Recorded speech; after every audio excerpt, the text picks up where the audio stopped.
Gràcies, senyor president. Des de Més per Mallorca mos sumam a la petició de Nelina Pons. Supos que haurem de fer mèrits per sortir a la Picolíssima. L'altra trepitjada, vostè, senyor Lina, anava a comentar en el senyor Manresa.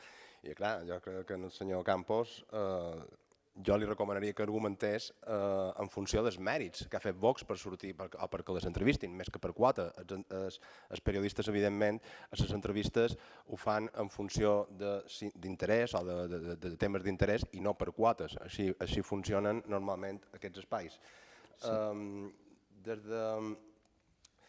És com si nosaltres, si jo mateix, un servidor, fes intervencions damunt sexe, tot el dia xerrers de sexe, evidentment no m'atraurien en horari infantil i m'aniria a una secció, per tant. Sí, senyor president, sí.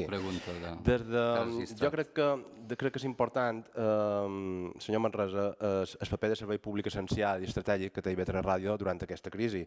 I me permeti que hem viscut un moment on tots els mitjans de comunicació privats, pràcticament tots, s'han vist colpejats per aquesta crisi.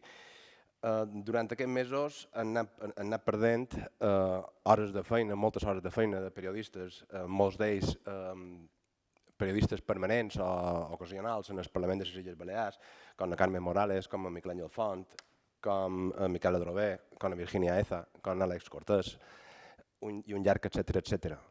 Periodistes, tots ells del Diari de Mallorca, El Mundo, Última Hora, Ara, el Diari Balears, la SER, Canal 4, etcètera. I crec que això implica una quota de responsabilitat important damunt IB3 com a servei públic essencial, com a radiotelevisió pública de les Illes Balears.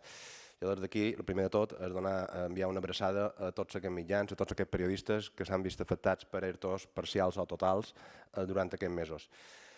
La pregunta meva anava relacionada un poquet en aquest sentit en quin és el protocol o quin pla específic d'informatius s'ha seguit durant la pandèmia i quin se té previst seguir, perquè malauradament encara aquest tema, la pandèmia encara és vigent, malgrat estiguem en una situació més òptima que fa uns mesos, i la pregunta anava en aquest sentit. Primer de tot, si hi ha hagut un pla general, si hi ha hagut un tractament específic de les informacions, especialment en mesures que afectaven a la ciutadania o en mesures que afectaven el teixit productiu de les Illes Balears i sobretot atenent en aquest criteri de proximitat que ha comentat un altre diputat que m'ha precedit. Evidentment també aprofitaria per demanar-li, vostè crec que ho ha contestat, que les audiències s'han incrementat. És que curiosament durant aquests mesos el consum d'informació ha estat altíssim per part de la ciutadania a mitjans públics i privats i curiosament s'ha donat la situació que aquests mitjans han tingut una baixada generada d'ingressos per la baixada de la publicitat, provocant com una espècie de tall de digestió, és a dir, una major demanda però amb manco recursos.